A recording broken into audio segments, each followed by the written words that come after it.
प्रणाम सभी लोगों को। मैं वैद्य अरविंद पाठक आप सभी लोगों का स्वागत करता हूं। सभी लोगों को कोटि कोटि प्रणाम करता हूं। आइए आज हम लोग ज्वर व्याधि पे बात करेंगे। आप सबके सब भारत के सर्वश्रेष्ठ चिकित्सक लोग हैं, सभी को मैं प्रणाम करता हूं। सभी को कोटि कोटि नमस्ते। आज हम लोग ज्वर व्याधि पे बात करने वाले हैं। मैं यहाँ पे कुछ लोगों को को होस्ट बना देता हूँ कि अगर कोई भी प्रॉब्लम हो, नेटवर्क का प्रॉब्लम हो, तो आप लोग उसको मैनेज कर दीजिएगा। सभी को मैं प्रणाम करके ज्वर व्याधि पे हम लोग एक अलग दृष्टिकोण से ज्वर व्याधि को समझेंगे। जो और आज का जो लेक्चर है यह जो स्टूडेंट लोग हैं उनको पेपर में लिखने के लिए नहीं है, या जो लेमैन है, कॉमन इंसान है, उनके लिए नहीं है। ये प्रैक्टिस ओरिएंटेड सारा आज से हमारा सेशन शुरू हो रहा है। केवल और केवल प्रैक्टिशनर्स के लिए पेशेंट को देखते समय किस तरह से हमें विचार करना चाहिए, क्या क्या विचार करना चाहिए, प्रैक्टिशनर लोग के लिए ही आज का लेक्चर मैं अभी शुरू कर रहा हूँ। तो मेरा बात याद रखिएगा, ये सुन के कोई बीएमएस का बच्चा है वो अगर पेपर में ये सारी चीजें लिखेगा तो उसको पूरे मार्क्स नहीं मिलेंगे। ये है, हालांकि बहुत जरूरी बातें हैं, लेकिन बीएमएस के बच्चों को, जैसे कि आशीष कुमार जैन जी है, ऐसे चीजें अगर पेपर में लिखेंगे तो बहुत बार उनको कम मार्क्स मिल सकता है, या सूरज जी भी लिखेंगे तो उनको कम मार्क्स मिलता है। आप लोग सुनिए, ये प्रैक्टिशनर के लिए हिसाब से मैंने आज का लेक्चर डिजाइन किया हुआ है। तो जब हम ज्वर व्याधि देखते हैं तो ज्वर व्याधि जो है वो जन्म और मृत्यु दोनों के समय रहता है। ज्वर कभी स्वतंत्र रूप से रहता है, कभी परतंत्र व्याधि के रूप में रहता है। स्वतंत्र व्याधि मतलब ज्वर आया, उसके साथ में और एसोसिएटेड बीमारियां आई। फॉर एग्जाम्पल जैसे कि अरविंद केजरीवाल जी हैं, वह आम आदमी पार्टी के मेन है, वो प्रधान है, स्वतंत्र हैं। और उनके साथ में जितने लोग जो हैं, सत्येंद्र जैन जी, मनीष सिसोदिया, फिर और जितने लोग हैं वो परतंत्र हैं। मेन कौन है? तो अरविंद केजरीवाल जी हैं। इसी तरह से ज्वर व्याधि जब आता है तो वो एक राजा होता है और बाकी लोग सेनापति जैसे या दूसरे मंत्री लोग रहते हैं, तब वह स्वतंत्र व्याधि रहता है। कभी कभी ज्वर जो होता है वो खुद भी परतंत्र व्याधि बन जाता है। जैसे कि किसी को ये हो गया, टॉन्सिलाइटिस का प्रॉब्लम हो गया है, और टॉन्सिलाइटिस में ज्वर आ रहा है, या कोई इन्फ्लेमेशन है, या यूरिनरी ट्रैक्ट इन्फेक्शन है, और उसमें उसको बहुत ज्यादा ज्वर आ रहा है। तो मेन व्याधि क्या है? टॉन्सिलाइटिस। और उसका परतंत्र व्याधि, उसके साथ जुड़ा हुआ व्याधि कौन सा है? तो ज्वर है। तो मेन व्याधि टॉन्सिलाइटिस हुआ। इस तरह से स्वतंत्र व्याधि और परतंत्र व्याधि ये हमें हमेशा डायग्नोसिस करते हुए आना चाहिए। जब हम लोग ज्वर को देखते हैं तो हम लोगों ने बीएमएस के टाइम पे, एमडी के टाइम पे ये देखा है कि दोषज जो ज्वर होता है वो दोषज टाइप का होता है। वातज ज्वर, पित्तज ज्वर, कफज ज्वर, फिर सन्निपातज ज्वर, फिर द्वंद्वज देखेंगे तो वात पित्तज, पित्त कफज, वात कफज और सन्निपातज। और उसी तरह से आगंतुज टाइप का भी ज्वर हमें बताया है। आगंतुज में अभिशंगज, अभिचारज, अभिशापज, ऐसे बहुत सारे टाइप, मतलब 8 मेन टाइप बताए हैं, और आगंतुज के 4 टाइप बताए हैं। ये हमें मालूम है और ये पेपर में हम लोग लिखते ही हैं। हम सबको ये याद रहता है, मुंह जबानी याद रहता है। लेकिन आयुर्वेद का सोच जो है, अगर डीप हम लोग विचार करते हैं तो कुछ अलग है। और प्रैक्टिस रिलेटेड जब हम लोग देखते हैं तो ज्वर पे हमें कुछ और भी चीजें देखने को मिल जाती हैं। ज्वर की इंफॉर्मेशन जो है, बहुत सारे ज्वर के पेशेंट अगर देखते हैं तो बहुत सारा अनुभव मिलता है। अलग अलग ज्वर किस तरह से आता है, किस तरह से उसका विसर्ग होता है। फिर वो ज्वर, जैसे एलोपैथी की दवाइयां खा के non steroidal anti inflammatory drugs दिया जाता है, एंटीपायरेटिक ड्रग्स दिया जाता है, तो वो ज्वर आता है फिर चला जाता है, फिर आता है फिर कभी कभी ज्वर विषम ज्वर की अवस्था में रहता है, जैसे संतत ज्वर 24 घंटे रहने वाला, दिन रात आने वाला ज्वर, वो सतत ज्वर 24 घंटे में एक बार आने वाला, वो अन्य दुष्ट ज्वर। उसके बाद में एक दिन बीच करके आएगा वो तृतीयक ज्वर, और 2 दिन का गैप लेके आएगा चतुर्थक ज्वर। इसमें दोष अल्प रहते हैं और धातुओं में जाते हैं, और ये आते हैं जाते हैं। इसके बाद भी अगर ज्वर आ रहे हैं दवाइयों से ठीक होने के बाद भी, और वो भी एलोपैथी की दवाइयां, आजकल जमाना एलोपैथी का है, तो वो ज्वर कभी कभी जीर्ण ज्वर होता है, या पुनरावर्तक ज्वर होता है, या फिर वो और जाता है तो धातुगत ज्वर में कन्वर्ट होता है, या फिर वो और ज्यादा बढ़ता है तो सन्निपातक ज्वर या असाध्य ज्वर में जाता है। अलग अलग स्टेजेस रहती हैं, तो ये हमें समझना और जानना चाहिए। इसी तरह से ज्वर के बारे में अगर हम लोग जानते हैं तो ज्वर कब आता है? ज्यादातर मन के विरुद्ध, शरीर के विरुद्ध अगर कोई भी चीजें हो रही हैं तो ज्वर आता है, ये आप लोगों को मालूम है। अगर कभी कभी ज्वर हो रहा है तो हम लोगों ने ये पढ़ा है कि ज्वर जो होता है वो मन संताप कारणम, मन संताप लक्षणम, मन और शरीर का, ये दोनों का संताप होता है, तब वो होता है। तो मन के विरुद्ध भी बहुत सारी चीजें हो रही हैं, तो मानसिक ज्वर होता है। इंसान चिढ़ा हुआ रहता है, इंसान को कोई काम करने में मन नहीं लगता है, अरति मतलब बहुत ज्यादा व्याकुलता रहती है, बेचैनी रहती है, और ग्लानि रहती है, मन की थकावट रहता है, क्लम रहता है। ये भी मन का एक ज्वर है। तो हमें फिर उसके मन को या कोई भी चीज को हमें चेंज करना पड़ता है। जैसे देश चेंज कर दिया हमने, प्लेस चेंज कर दिया, उसका मूड चेंज कर दिया, तो चिकित्सा हो जाती है। या फिर कभी कभी मन पे काम करने वाली, साधक पित्त पे काम करने वाली दवाइयां देते हैं, तो पेशेंट रिकवर हो जाता है। तो ये होता है मन संताप लक्षणम, मन का संताप। अभी हम लोग और भी ये चीजें पढ़ेंगे। पहले हम ज्वर के बारे में पढ़ते हैं। हम लोग और सेशन में कभी कभी ज्वर पढ़ेंगे, कभी कभी ज्वर के बाद इचिंग होता है, कंडू होता है, उसके बारे में पढ़ेंगे। कभी कभी चेहरे पे सूज है, शरीर में सूज है, वह पढ़ेंगे। और अलग तरीके से पढ़ेंगे। कभी चेस्ट पेन हो रहा है, आयशन श्वास हो रहा है, कभी जोड़ों का दर्द हो रहा है, कभी कॉन्स्टिपेशन हो रहा है, पेट साफ नहीं हो रहा है, मलावष्टम हो रहा है, कभी ऑटो इम्यून डिजीजेस हो रहे हैं, कभी पीसीओडी हो रहा है, उसके बारे में हम लोग चर्चा करेंगे। वात की बीमारियां, ये सब हम अप्रैल महीने से शुरू कर रहे हैं। नया तरह से अभी हम लोग आयुर्वेद पे पढ़ाई करने वाले हैं। कभी एल्जाइमर्स पे बात करेंगे, कभी। और आयुर्वेद इसमें क्या सोचता है, किस तरह से हमें ये सब बीमारियों पे बात सोचना चाहिए, ये सब हम बात करने वाले हैं। ज्वर जो व्याधि रहता है वह दो टाइप का रहता है, स्वतंत्र और परतंत्र।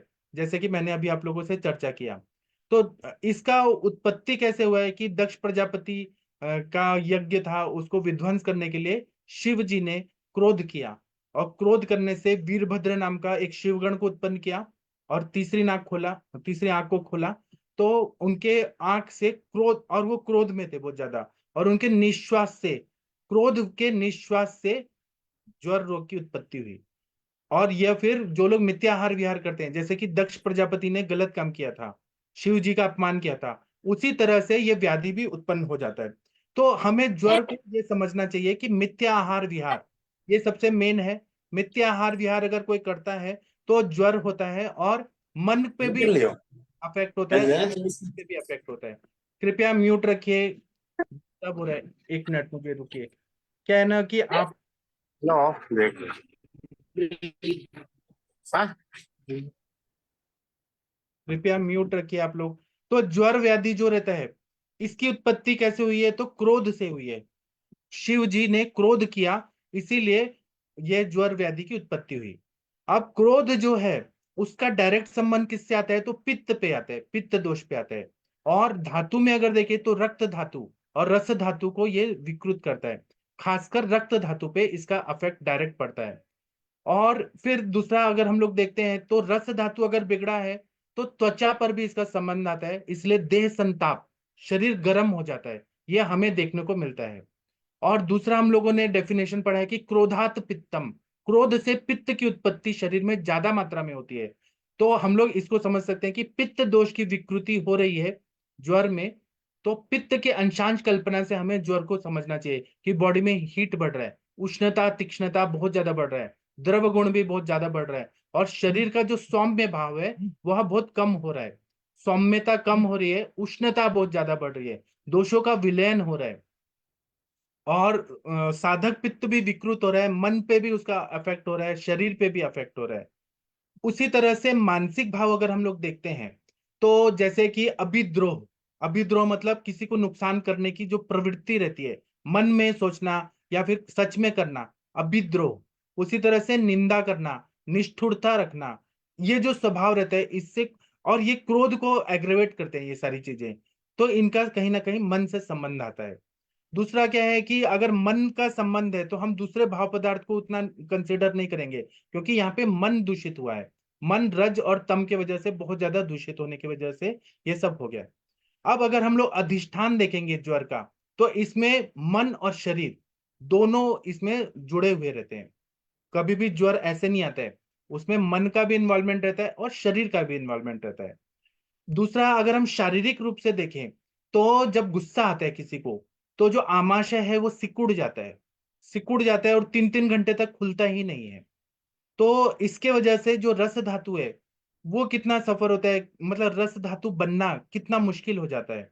और जब रस धातु दूषित हो रहा है, वहां पे आम निर्मित हो रही है, क्योंकि अग्निमंद हो रहा है, जो पित्त है वो विकृत स्वरूप में तैयार हो रहा है, और आमाशय खुल नहीं रहा, तो उसकी वजह से आम उत्पत्ति बहुत ज्यादा हो रही है। और फिर उसका इफेक्ट रस धातु पे भी पड़ रहा है, मन पर भी पड़ रहा है, शरीर पर भी पड़ रहा है। तो यहाँ पे स्त्रोतस अगर देखें तो स्वेद व स्त्रोतस का इन्वॉल्वमेंट है, उदक व स्त्रोतस का इन्वॉल्वमेंट है, अन्न व स्त्रोतस का इन्वॉल्वमेंट है ना। तो इससे हमें बहुत कुछ सोचते हुए समझ आता है। जब हम स्त्रोतसों का देखते हैं तो सबसे पहले हम रसव स्त्रोतस का देखते हैं। ज्वर का संप्राप्ति हो रहा है और रसव स्त्रोतस की तुष्टि हो रही है। तो हम लोग बोलते हैं रसवाहिनी दुष्यंती चिंत्याताति चिंतनात्, बहुत ज्यादा चिंतन किया या चिंता किया, चिंता से चिंता ज्यादा किया, तो उससे वजह से रसव स्त्रोतस की दुष्टि होती है। ऐसा हम लोगों ने पढ़ा हुआ है। उसी तरह से अगर मन का कार्य विकृत हो गया है तो इसका डायरेक्ट इम्पैक्ट क्या है कि रस धातु की विकृति हो रही है और मन जो है वो इम्बैलेंस हो रहा है, जिसको हम बोलेंगे अस्थिर मन हो रहा है या व्याकुल मन हो रहा है या आकुलता आ रही है मन में। और उसकी वजह से मानसिक संताप, मतलब मन का भी ज्वर ऐसा आ रहा है। तो एक ये हो गया रसव स्त्रोतस की दृष्टि। दूसरा अगर हम देखें तो स्वेदव स्त्रोतस की दृष्टि इसमें आ जाता है। अगर हम लोग ग्रंथ पढ़ेंगे, चरक संहिता सुश्रुत संहिता पढ़ेंगे, तो उसमें क्रोध और भय यह हेतु मेन बताए स्वेदवत स्त्रोतस की दुष्टि के लिए। अगर कोई बहुत भयभीत है तो उसको पसीना बहुत ज्यादा आता है, या फिर जो क्रोध में है तो उसको बहुत ज्यादा पसीना आता है। तो ये दोनों आ रहे हैं। तो परस्पिरेशन या पसीना आना न आना यह ज्वर का प्रत्यात्म लक्षण है। स्वेदावरोध तो बताया है ग्रंथों में, लेकिन जब क्रोध से शुरू हो रहा है यह चीज तो पसीना आता है, अगर ये क्रोध जन्य है। अगर मानसिक रूप से अगर हम लोग देखें, बाद में संप्राप्ति होती है कि स्त्रोतो रोध हो जाता है और उसके बाद में श्वेतावरोध होता है, अंग संताप लक्षण आता है। दूसरा है वात कफत ज्वर, अगर देखेंगे तो उसमें तो स्वेदावरोध पूरी तरह से हो जाता है, पसीना नहीं आता है, लेकिन पित्त ज्वर में स्वेद प्रवृत्ति ऐसे बताया है। तो स्वेद को हमें विकृत करने वाले और क्या क्या कारण होते हैं, तो अगर देखें तो क्रोध है, शोक है, चिंता है, भय है, उसके वजह से स्वेदवत स्त्रोतस जो है वो विकृत हो जाता है। तो मन का जो हिस्सा है वो मन का जो पार्ट है जहाँ पे जिसका इफेक्ट स्वेदवत स्त्रोतस से पड़ रहा है वह विकृत हो जाता है, यह हमें सोचना पड़ेगा।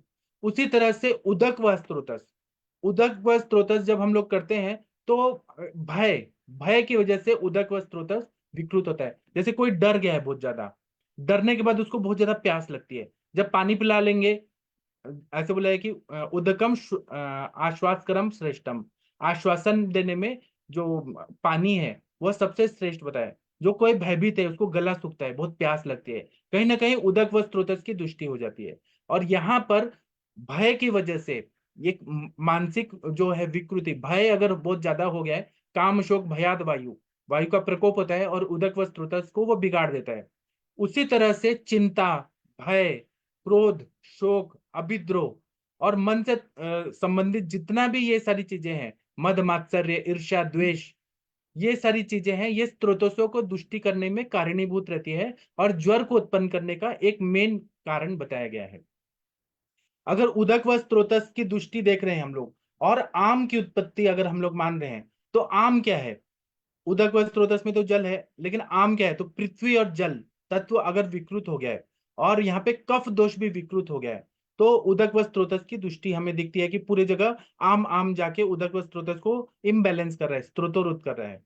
तो इस तरह से जब हम लोग देखते हैं कि रसव स्त्रोतस की दृष्टि हो रही है, फिर स्वेदव स्त्रोतस की दृष्टि हो रही है, फिर उदक व स्त्रोतस की दृष्टि हो रही है, अन्नवा की तो हो ही रही है, ये सारे स्त्रोतसों का विचार करते हैं और उसका इफेक्ट मन पे क्या पड़ रहा है, तब हमें चिकित्सा करने में बहुत आसानी हो जाती है। जब हम भय को मान रहे हैं कि उदक व स्त्रोतस की दृष्टि का कारण भय है, डर लग रहा है, तो हम लोग दो दवाइयां देते हैं, एक शतावरी और एक भुई कोहड़ा। तो भुई कोहड़ा तो बहुत ज्यादा गुरु होता है, शतावरी जैसा द्रव्य जो है वो हम दे सकते हैं क्या? तो हाँ दे सकते हैं, क्योंकि उसका नाम है अभीरु, मतलब वो डर को निकालता है। लेकिन शुरुआत में नहीं देना है, लंघन कराने के बाद जब थोड़ा सा स्त्रोत खुल जाए तब हम लोग तिक्त रसात्मक, क्योंकि हमारा चिकित्सा का सिद्धांत क्या है? लंघनम स्वेदनम कालो यवागो तिक्त को रसाहा, लंघन देना है, स्वेदन देना है, फिर लंघनम स्वेदनम कालो कुछ काल जाने देना है, फिर तिक्त रस देना है। तो जब तिक्त रस की बात आ रही है तब शतावरी देने से बहुत अच्छा मन को ताकत मिलता है। तो ज्वर के पेशेंट जब भी है, आपने लंघन करा दिया, स्वेदन करा दिया, कुछ टाइम जाने दिया और मन से वो बहुत ज्यादा कमजोर है, तब शतावरी का प्रयोग अगर हम करें तो उसका मानसिक बल बढ़ जाता है और मन संताप जो है, मन का जो द्वेष है, क्रोध है, भय है, जो भी है, या मन से दुर्बलता आई है, ग्लानि हो रहा है, क्लम हो रहा है, वह उसका ठीक हो जाता है। इसके बाद में कब किसको क्या देना है दवाई, यह हमारा युक्ति और बहुत सारा प्रैक्टिस होना चाहिए, तभी हमें ये सारी बातें समझ में आती हैं। अब हम लोग को ये देखना चाहिए कि पुराने जमाने में लोग ज्वर देखते थे, बुखार देखते थे, तो क्या करते थे कि ऐसे चेक करते थे हमारा ज्वर और किसी और का ज्वर, हमारा शरीर गर्म है। आप लोगों ने स्कूल में भी किया होगा कि किसी को बुखार है कि नहीं है, किसी का शरीर गर्म है, अगर वो बहुत थकावट है, खेल नहीं पा रहा है, कुछ उसका मूड में चेंज है, तो हम ऐसे देखते हैं बुखार है क्या। टीचर्स भी देखते थे बुखार है क्या, फीवर है क्या।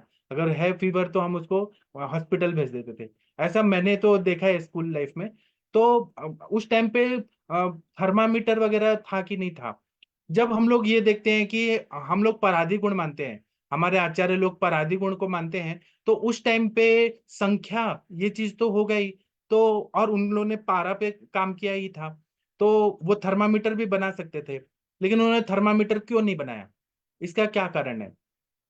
क्योंकि उन लोगों ने पढ़ा है, जब भारत पे संस्कार किया रस शास्त्री लोगों ने, तो उनको मालूम है कि टेम्परेचर की वजह से पारा जो है ऊपर नीचे होता है, कभी सिकुड़ता है, कभी फैलता है। और वो अगर हम शीशे में डाल दें तो हमें एक माप मिल सकता है कि ये फीवर हो रहा है नहीं हो रहा है। लेकिन उन्होंने जानबूझ के थर्मामीटर का आविष्कार नहीं किया, ये डैनियल फ़ारेनहाइट ने बनाया, अंग्रेज ने बनाया। लेकिन हमारे आचार्य लोगों ने नहीं बनाया। क्यों? क्योंकि उनको मालूम था कि अगर थर्मामीटर कोई बार बार देखेगा तो उसको टेंशन आएगा। और विषादो रोग वर्धनाम श्रेष्ठा, विषाद जो है वो रोग बढ़ाने में श्रेष्ठ है। तो बार बार वो टेम्परेचर अगर कोई नापता है तो कोई बोलेगा 104 डिग्री हो गया, अरे इसको तो बहुत ज्यादा फीवर है, और फीवर आने लगता है। तो बीमारी का टेंशन पे टेंशन, टेंशन पे टेंशन, उससे मन संताप बहुत ज्यादा बढ़ता है। और आजकल का जो पैथोलॉजिकल रिपोर्ट्स आता है उसमें पेशेंट ठीक रहता है, लेकिन कभी टीएलसी बढ़ा हुआ है, डब्ल्यूबीसी बढ़ा हुआ है, उसको बीमारी उतना नहीं रहती, सिम्टोमेटिकली वो ठीक रहता है, लेकिन वो टेंशन की वजह से वो बीमारी आ जाती है उसके शरीर में। कभी कभी क्या होता है कि सीए मार्कर, अगर किट का गलती है, किट अगर गलत है और सीए मार्कर ज्यादा आ गया और पेशेंट एकदम नॉर्मल है, लेकिन सीए मार्कर 125, सीए 25, 125 ज्यादा हो गया, तो कैंसर डिटेक्ट करके और फिर पूरा केमोथेरेपी और सब कुछ हो जाता है। उसमें किट की गलती है। ऐसा बहुत बार होता है, पैथोलॉजिकल रिपोर्ट्स भी आते हैं या मैनिपुलेटेड भी आते हैं। तो हमारे आचार्य लोगों ने इसलिए थर्मामीटर नहीं बनाया। उनको ये सब साइंस मालूम था लेकिन नहीं बनाया कि लोग बार बार मशीन का प्रयोग करेंगे और अपने मन को संतापित करेंगे और व्याधिग्रस्त हो जाएंगे। मन में अगर ये कोई भाव आ गया कि मुझे फीवर आ रहा है तो उसको सच में फीवर आ ही जाएगा। डॉक्टर चंद्रशेखर जी, मुझे आपको हटाना पड़ेगा, आप अनम्यूट मत करिए, नहीं तो मैं अभी आपसे रिक्वेस्ट कर रहा हूँ, फिर मुझे हार्ड डिसीजन लेके आपको हटाना पड़ेगा। अगर आपने अनम्यूट किया तो देखिए, मैं जो रिदम में पढ़ा रहा हूँ उधर वैसे पढ़ाने दीजिए, नहीं तो आप आके पढ़ाइए। ठीक है? तो ये विषम ज्वर जो रहता है ना, ये वाली दवाई है ना, मुझे कृपया जिन्हें माफ कर पेट दीजिएगा, में घुस मुझे जाता है, लेटना है, भूख नहीं लगा, थोड़ी दवाई और अलग से दे दी। इस तरह कई चीज़ आपने यहाँ से पूरी नहीं और हमें एक याद मिनट भी नहीं रुकिए था। आप लोग, कृपया मुझे मैं क्षमा मांगता हूँ। चंद्रशेखर जी बहुत ज्यादा डिस्टर्ब कर रहे हैं, इनको रिमूव करना पड़ेगा। जी हाँ, थोड़ा सा लेट हो गया उसके लिए थैंक यू।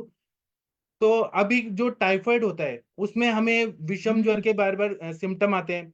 तो विषम ज्वर हो गया, या जिसको हमारे लोकल भाषा में मोती झरा बोलते हैं।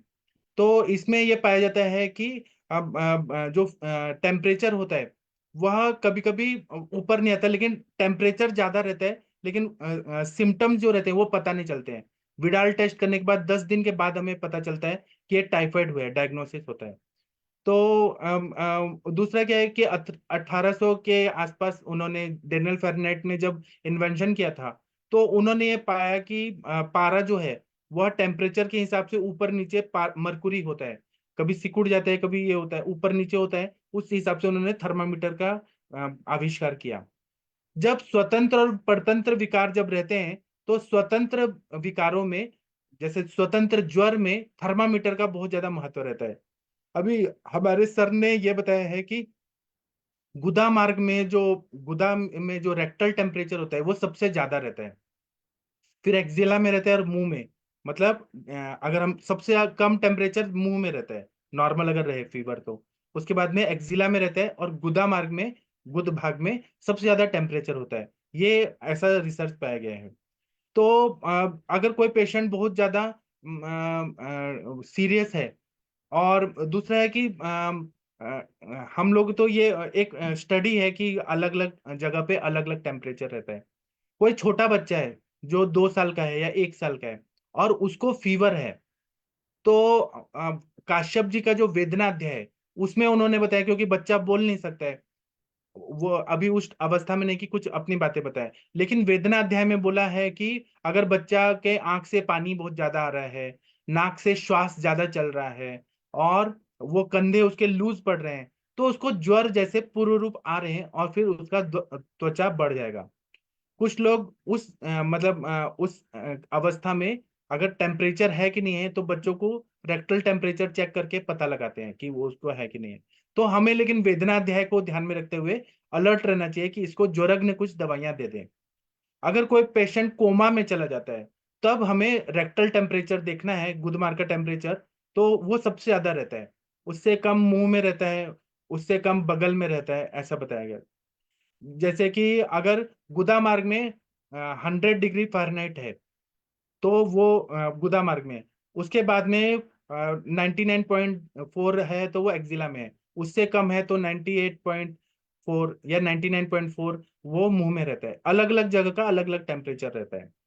और अगर 98.6 से ज्यादा बढ़ रहा है तो वो टेम्परेचर माना जाता है कि वो ज्वर अवस्था में आ रहा है। और दूसरा क्या है कि बुखार आने पे श्वास की गति बढ़ जाती है, ये हमें सिम्टम पता चलता है। अगर कुछ कुछ सिम्टम रहते हैं, जैसे हमें पता चलता है कि बुखार आ रहा है या बुखार है, तो जैसे कि मूत्र दाह हो रहा है, यूरिन में बर्निंग हो रहा है, अंग मर्द हो रहा है, तो बॉडी टेम्परेचर ज्यादा बढ़ रहा है, ऐसा हमें समझ आने लगता है। तो आयुर्वेद के हिसाब से हमें यह देखना चाहिए कि कौन सी दवाई कब देना है, मन पे काम करने वाला, शरीर पे काम करने वाला कौन सा दवाई देना है, तो हमें पता चलता है। दूसरा क्या है कि कोई हमारे पास पेशेंट आया है और उसको श्वास में तकलीफ हो रही है, और राइट साइड में उसको ज्यादा तकलीफ हो रही है, तो और सांस लेने में तकलीफ है, श्वास कृच्छता है, तो उसको राइट साइड में निमोनिया हो सकता है, या प्लूरल इफ्यूजन हो सकता है, वो ज्यादा बड़ा तो लीवर में एब्सेस हो सकता है, अगर वो ज्वर भी आ रहा है और ये सारे सिम्टम्स हैं तो और वही लेफ्ट साइड में अगर हो गया तो उसको निमोनिया हो सकता है, प्लूरल इफ्यूजन हो सकता है, उसके बाद में उसको बहुत ज्यादा कपकपी लगती है, ठंडक लग रही है, बुखार ज्यादा हो रहा है, तो ठंडी बज के बुखार आ रहा है, शीत पूर्वक ज्वर, तो ये मलेरिया ऐसा भी सिम्टम्स हो सकता है। अगर बच्चे लोग हैं, छोटे बच्चे हैं और उनको सर्दी जुकाम है, थ्रोट इन्फेक्शन है, उसी तरह से उनको बार बार कंजेशन बहुत ज्यादा हो रहा है, और मौसम भी चेंज हुआ है, उन्होंने चॉकलेट खाया है, दही खाया है, दूध लिया है, कफ वर्धक चीजें ली हैं, तो उनको निमोनिया होने की संभावना बढ़ जाती है। शरीर के ऊपर रैश है, तो ये बहुत जरूरी है कि उसको निमोनिया होने का चांसेस है। तीव्र शिलाशूल है, तो हेडेक है, और तो ये कफत ज्वर है कि नहीं है, ये हम लोग डायग्नोसिस कर सकते हैं। तो हमें ये देखना पड़ता है कि ये जो ज्वर आया है ये नॉर्मल है या एबनॉर्मल है, धातु पाक करेगा कि नॉर्मल है। तो ये हम सोचते सोचते फिर दवाई निकालते हैं, तो हमें बहुत कुछ समझ आ जाता है। दूसरा है कि हमारे पास जब भी पेशेंट कोई आ रहा है, तो रोगी का बैठने का तरीका किस तरह से है, रोगी कंफर्टेबली बैठा है कि अनकंफर्टेबली बैठा है, रोगी का खांसने का तरीका कैसा है, रोगी का दर्द कहाँ है, रोग तो, और उसका मन का कैसा कंडीशन है, वह किस तरह से अपनी बातों को एक्सप्रेस कर पा रहा है, उसकी आवाज कैसी है। तो हमें दर्शन स्पर्शन और प्रश्न से कुछ अंदाजा आ जाता है और कुछ निदान समझ आता है कि इसका मतलब ज्वर होने का या पूर्व रूप अवस्था है या रूपावस्था है। ठीक है, अब आगे बढ़ते हैं। तो हम लोगों ने आयुर्वेद में ये पढ़ा है कि ज्वर का निदान हमें परफेक्टली मालूम होना चाहिए, और ग्रहणी रोग की चिकित्सा ये अगर आ गया तो कोई भी चिकित्सा करना इजी हो जाता है। ज्वर होता है तो आम उत्पत्ति होता है, अग्निमांद्य होता है। और दूसरा क्या है कि ग्रहणी का अगर हमने अभ्यास कर लिया, तो ग्रहणी में कौन सा रहता है, अग्नि तत्व रहता है, वैश्वानर अग्नि रहता है। तो अगर हमने अग्नि को अच्छा कर लिया, तो तो हमने सारा जग जीत लिया, ये चीज रहता है। ये बेसिक चीजें रहती है कि निदान करना है तो ज्वर अध्याय पूरा पढ़ लीजिए, माधव निधन का ज्वर अध्याय पूरा अच्छे से पढ़ लीजिए। चिकित्सा में परफेक्ट होना है तो आप पूरा ग्रहणी चिकित्सा पूरे अच्छे से पढ़ लीजिए, आप कोई भी बीमारी को ठीक कर सकते हैं। पुणे में एक लागवणकर शास्त्री करके एक वैद्य हैं, तो वह ग्रहणी पे ही बार बार सोचते हैं। कोई भी पेशेंट है उसकी पहले ग्रहणी ठीक करते हैं, भले वो गायनेक प्रॉब्लम हो, उसको मधुमेह हो, उसको श्वास व्याधि हो, विसर्प व्याधि हो, रक्तपित्त हो, कुष्ठ हो, कोई भी व्याधि हो, पहले ग्रहणी को ठीक करेंगे, उसके बाद ही वो व्याधि की मेन व्याधि की चिकित्सा करते हैं। दूसरा क्या है कि हमारे वैद्य लोगों ने ये बात कहा है कहावत के रूप में कि घर में अगर गृहिणी अच्छी हो तो घर अच्छा चलता है, संसार अच्छा चलता है। उसी तरह से अगर हमारे शरीर में गृहिणी अगर अच्छी हो, गृहिणी अवयव अच्छा हो, उसका फंक्शन अच्छा हो, तो शरीर स्वस्थ रहता है, निरोगी रहता है और आयु बहुत अच्छी रहती है। तो इसी तरह से हमें ना हर रोज कुछ ना कुछ चीजें ज्वर निदान में रोज पढ़नी चाहिए, और गृहिणी को स्वाध्याय के रूप में रोज पढ़ना चाहिए। जैसे कि हम लोग कोई हनुमान चालीसा पढ़ते हैं, दुर्गा चालीसा पढ़ते हैं, साईं बाबा का कुछ पढ़ते हैं। इसीलिए इसी तरह से हमें अपने ग्रंथ को ज्वर निदान का कुछ चीज रोज पढ़ना चाहिए और गृहिणी चिकित्सा रोज पढ़ना चाहिए। इससे हम अपडेट रहते हैं कि हमें और क्या क्या करना है। अब हम आगे बढ़ते हैं, तो ज्वर का संदर्भ जो है वो मन संताप लक्षण बताया है। तो मनोरोगों को समझने के लिए भी हमें ज्वर का संदर्भ लेना बहुत जरूरी होता है। अब कैसे लेना है वो मैं आप लोग को बताता हूँ। जो आगंतुक ज्वर है जिसमें अभिसंगत ज्वर ये बताया है, तो उसमें उन्होंने बोला है भूत ग्रह पिशाच इनकी बाधा। उसी तरह से माइक्रो ऑर्गेनिजम्स जो रहते हैं भूत पिशाच के रूप में, वो अटैक करते हैं तो अभिसंगत ज्वर के उसमें आ जाते हैं। या फिर कीटक दंश हो गया, विष की बाधा हो गया, उसके वजह से बुखार आ रहा है। तो पूरा अगत तंत्र इसमें जोड़ के हमें समझना चाहिए कि कीड़े ने काटा या पतंग ने, किसी ने भी काटा है कोई भी, तो ये अभिसंगत ज्वर है। माइक्रो ऑर्गेनिजम्स का अटैक हुआ है, ये भी बॉडी पे अफेक्ट हुआ है, तो इसका मतलब यह अभिसंगत ज्वर है। बाकी अभिशापज और अभिचारज वो ज्वर है, लेकिन आज के जमाने में कौन शाप देता है? आज के जमाने में शाप लगता नहीं है उतना, क्योंकि उतने सत्व गुणात्मक लोग नहीं है। तो अभिशापज और अभिचारज छोड़ देते हैं, कभी अभी केवल अभिसंगत ज्वर इसके बारे में ही चर्चा करते हैं। दूसरा क्या है कि विषादो रोग वर्धनम श्रेष्ठा। विषाद जो है बहुत ज्यादा डिप्रेशन की वजह से मन का एक विकृति है, जो मतलब रोग बढ़ाने के लिए उपयोगी रहता है। विषादो रोग वर्धनम श्रेष्ठम ऐसे बताया गया है। तो अगर कोई गलत सोच रहा है, घटिया सोच कर रहा है, तो वह विषाद उत्पन्न करता है। कोई किसी के बारे में गलत सोच रहा है कि उसका नाश हो, या फिर उसको दुख हुआ है, तो वो बहुत ज्यादा डिप्रेशन में रहता है। उसके मन के प्रतिकूल कोई चीजें हो गई हैं जो उसको बर्दाश्त नहीं हो रही है, बार बार निगेटिव थॉट्स आ रहे हैं, तो यह विषाद, यह एक तरह से व्याधि रहता है। दूसरा क्या है कि अगर किसी ने किसी को बिच्छू ने काट दिया, सांप ने काट दिया, नाग ने काट दिया, उसका इफेक्ट जितना होता है उतना ही विषाद का बॉडी पे अफेक्ट होता है। विषाद भी है, विषवत रहता है। तो अपने, और कुछ लोग रहते हैं ना कि वो बीमार हैं, ठीक है बीमार हैं, लेकिन वो अपने बीमारी के बारे में इतना निगेटिविटी उनके दिमाग में रहता है, वो चक्र चलते रहता है, चक्र कंटिन्यू, रिजल्ट आ रहा है तब भी निगेटिव ही सोचेंगे। तो वही विषादो रोग वर्धनम श्रेष्ठ है ऐसा बताया गया है। तो वहां पर हमें चिकित्सा का दृष्टिकोण से अगत तंत्र का विचार करना चाहिए। जो अगत द्रव्य हैं वो जैसे चंदन है, तुलसी है, जो मन पे काम करने वाले और अगत द्रव्य हैं, उनका विचार करके अगर हम दें तो वह विषाद को दूर करते हैं और व्याधि को ठीक करने में बहुत उपयोगी रहते हैं। या फिर जैसे विडंगारिष्ट जैसी दवाइयां हैं, विडंगारिष्ट का जो भी कंटेंट्स है उसमें, वह सारे द्रव्य लें, चूर्ण लें और वो पेशेंट को दें।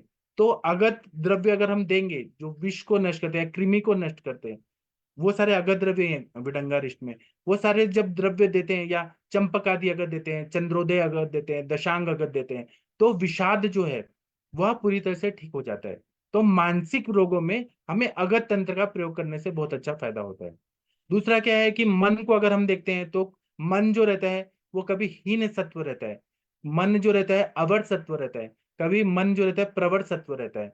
तो अगर हीन सत्व वाला इंसान है, वो हर बात में निगेटिव ही सोच रहा है, तो उसका मन की ताकत बढ़ाने के लिए हमें अगत द्रव्यों का प्रयोग करना चाहिए, तो बहुत अच्छा फायदा होता है। इसी तरह से हमें ये देखना चाहिए कि अगत तंत्र का हम लोग और कहाँ कहाँ उपयोग कर सकते हैं। ज्वर आया था पहले और वह दबा दिया गया, और फिर बाद में जोड़ों का दर्द शुरू हो गया, वहां पे भी आम विष है, शरीर में कहीं ना कहीं आम विष है, और बिना अग्निमंद हुए आम दोष के कोई व्याधि नहीं होती है, उसकी शुरुआत ही नहीं होती है। तो जोड़ों के दर्द में भी अगत तंत्र के द्रव्यों का प्रयोग करना चाहिए। वात रक्त है, वहां पर भी रक्त की दुष्टि हुई है, रक्त के साथ पित्त की दुष्टि है, वायु की दुष्टि है, स्त्रोतोरध है, आम हुआ, इसीलिए वात रक्त में भी अगत द्रव्यों का प्रयोग करते हैं तो बहुत अच्छा फायदा होता है। इसी तरह से कुष्ठ व्याधि है, उसमें भी कुछ विरुद्धन्न गया है, विरुद्धन्न गया है, विषमाशन हुआ है, अध्यशन हुआ है, विरुद्ध और फिर ये सारी चीजें हुई है ना, तो या फिर वेगावरोध हुआ है, उसके वजह से अगर कुष्ठ व्याधि हो रही है, त्वचा रक्त मांस लसिका की दुष्टि हो रही है, वहां पर विषवत अगर कुछ ना कुछ संप्राप्ति हुई है विष के वजह से, अब वो विष गर विष के रूप में भी हो सकता है, दूषी विष के रूप में भी हो सकता है, तो वहां पर हमें अगत द्रव्यों का प्रयोग करने से बहुत अच्छा फायदा होता है। इसी तरह से बॉडी में अगर सेकेंडरी इन्फेक्शन हो रहा है, उसमें भी हमें अगत द्रव्यों का प्रयोग करने से बहुत अच्छा फायदा होता है। तो अगर हम, और दूसरा बात है कि मन का अगर हमें विचार करना है, अपने ग्रंथों में मन पे बहुत अच्छा विचार उन्माद और अपस्मार में बताया है। आप लोग अपस्मार का हेतु देखेंगे तो उसमें बोला है कि अगर कोई इंसान का मन बहुत कमजोर है और उसने मलिन आहार खाया, मतलब खराब अन्न खाया, सड़ा हुआ खाया, पर्यूषित अन्न खाया, विरुद्ध अन्न खाया, और झूठा खाना खाया, किसी का झूठा खाना रोज खा रहे, रोज खा रहे, तो मलिन और पर्यूषित अन्न ये सब जाके मनोवत स्रोतस में जाके या संज्ञावत स्रोतस में जाके दुष्टि उत्पन्न करते हैं, और इसके वजह से ग्रहणी दुष्टि होती है, ग्रहणी खराब होता है, और उसका इफेक्ट साधक पित्त पे पड़ता है, साधक पित्त पे पड़ता है तो फिर वैश्वानर जो है अपना जाठराग्नि, उस पे असर होता है, और मानसिक विकार जैसे उन्माद और अपस्मार जैसी पागलपन, सिजोफ्रेनिया हो जाएगा, या फिट्स की बीमारियां हो जाती हैं। मतलब कहीं ना कहीं मानसिक रोगों का कारण है कि ये गंदा चीज खाना, है ना, और गंदे विचार रखना, जो मन को कलुषित करते हैं वो विचार रखना, ये दो हेतु हैं। दूसरा क्या है कि मानसिक रोग कभी कभी इतना बढ़ जाता है कि बुखार ना होके भी बुखार के सारे सिम्टम्स आ जाते हैं। लेकिन क्यों? क्योंकि वहां पे मन संताप बहुत ज्यादा होता है। कोई कॉलेज में गया और उसको टीचर ने बहुत ज्यादा डांट दिया, या बच्चों ने मार दिया, पीट दिया, उसको बुखार नहीं था, लेकिन बच्चों ने पीट दिया, वो मन पे आघात हो गया और उसको मन संताप हो गया, और बाद में उसको फीवर आया। तो ये मन संताप, इस पे हमें सोचना चाहिए। तो इसमें जब मन संताप हो रहा है, तो जब हम बोलते हैं लंगनम स्वेदनम कालो ये वागुस तिक्त को रसा, तिक्त रसात्मक द्रव्य अगर दे दिया जाए तो बहुत अच्छा फायदा होता है। जो भी मैनिया रहता है, कोई कोई चीज से फोबिया रहता है लोगों को, सिजोफ्रेनिया रहता है, तो हम चिकित्सा करते हैं तो दो स्टेप, दो चीजों को हमेशा साथ में रखना चाहिए। जैसे बूढ़े लोग रहते हैं ना, वो चलने के लिए दो लकड़ी का सहायता लेके अगर चलते हैं, दो लकड़ी से, उसी तरह से हमें आगे बढ़ने के लिए जो सिजोफ्रेनिया के पेशेंट है, फोबिया के पेशेंट है, मैनिया के पेशेंट है, ओसीडी के पेशेंट हैं, जो भी मन की बीमारी वाले पेशेंट हैं, उनको एक चीज हमें अगत चिकित्सा देनी है, मतलब अगत, क्योंकि मन पे असर हुआ है, विष का परिणाम हुआ है। विष किस तरह से आए, आम विष है या बाह्य आघात से हुआ है, मतलब बाह्य मन पे कुछ हो गया है या खाने पीने में गड़बड़ हुआ है, तो उसके वजह से हुआ है, तो हमें अगत द्रव्य के प्रयोग करने से मन की चिकित्सा करनी है। और दूसरा क्या है कि हमें उस बीमारी को देख के करना है। और तीसरा ज्वर पे, ज्वर को भी हमें समझना है कि इसका मानसिक ज्वर से उत्पन्न हुआ है, मानसिक ज्वर, शारीरिक ज्वर उसको आया नहीं हुआ, लेकिन मानसिक ज्वर है, तो हमें उस हिसाब से चिकित्सा करनी है। दूसरा क्या है कि नॉर्मली ऐसा रहता है कि कोई वृद्ध इंसान है, नाना नानी दादा दादी या कोई भी इंसान है, वो नॉर्मल दिख रहा है, लेकिन अचानक उसका बिहेवियरल चेंजेस हो गया, तो जैसे बच्चे कुछ बोल रहे हैं तो चिढ़ रहे हैं बहुत ज्यादा, तो तो फिर इसका मतलब है कि उसका कहीं ना कहीं ज्वर का पूर्व रूप हो रहा है। क्योंकि ऐसा बोला है माधव निदान में कि अगर चिड़चिड़ापन आ रहा है, रसवस स्रोतस की दृष्टि हो रही है, और इंसान को बहुत ज्यादा इरिटेट होता है कोई भी चीज से, आवाज पसंद नहीं आती है, और शब्दा सहिष्णुता ये शब्द बोला है, तो ये ज्वर का पूर्व रूप है। ये भी हमें विचार करना चाहिए। अगर हम लोग स्वतंत्र व्याधि के रूप में अगर देखते हैं ज्वर को, तो स्त्रोतोरोध रहता है, स्वेदावरोध रहता है, फिर सर्वांग ग्रहण रहता है, अंग मर्द रहता है, मन का संताप रहता है, ये सबको हमें सोचना चाहिए। तो ये जब रहता है स्वतंत्र रूप से रहता है। परतंत्र रूप से ज्वर कब रहता है? तो टॉन्सिलाइटिस हो गया है, मेन व्याधि टॉन्सिलाइटिस, कुछ तो उल्टा पुल्टा खाया, ठंडी चीजें खाई, इन्फेक्शन हुआ, टॉन्सिल में इन्फेक्शन हुआ और फिर फीवर आया, या यूरिनरी ट्रैक्ट इन्फेक्शन हुआ फिर फीवर आया, पेल्विक इन्फ्लेमेटरी डिजीज हुआ, बहुत ज्यादा सर्विसाइटिस हो गया या फिर वेजिनाइटिस हो गया और उसके बाद फीवर आया, तो फीवर परतंत्र रूप से है। स्वतंत्र व्याधि वो अवयव की व्याधि है, वहां पे इन्फ्लेमेशन ना शोथ होना। तो इस तरह से हमें समझना चाहिए मन और शरीर को। ये हम लोग जब समझते हैं तो हमें मन का सारा चीज एनालिसिस करते हुए आना चाहिए। दूसरा क्या है कि अभिसंगज जैसे कि बताया गया है, तो उसमें जंतुओं का संसर्ग होना। अगर हम लोग देखें तो इस दुनिया में जंतु हमेशा ही हैं। जो कल्पना चावला जी जो थी ना, एस्ट्रोनॉट, उन्होंने रिसर्च किया था, नासा की वैज्ञानिक थी, एस्ट्रोनॉट थी। तो वो जब गई अंतरिक्ष में तो उन्होंने ओजोन का जो लेयर है पृथ्वी के ऊपर, उधर उन्होंने रिसर्च किया। ओजोन लेयर पे जो वायुमंडल का अंतिम है, वहां पे उन्होंने रिसर्च किया कि वहां पे वायरस और बैक्टीरिया के कॉलोनीज ऑफ कॉलोनीज है, और वो हर साल आते हैं। अगर हम लोग देखें इस रूम में भी बहुत, जहां से मैं पढ़ा रहा हूँ यहाँ पर भी वायरस बैक्टीरिया माइक्रो ऑर्गेनिजम्स बहुत है। लेकिन जब दोष हमारे शरीर में विकृत हो जाते हैं तो दोष धातु मल बढ़ जाते हैं या क्षयावस्था में आते हैं, आम उत्पत्ति बहुत ज्यादा होती है। तो आम होना, शरीर में अग्निमंद होना, जंतु को वृद्धि करने के लिए वो फेवरेबल हो जाता है। और फिर जंतु आम के उसमें अट्रैक्ट होते हैं और वो रक्त में मिल जाते हैं, और फिर बहुत सारी बीमारियां हो जाती हैं।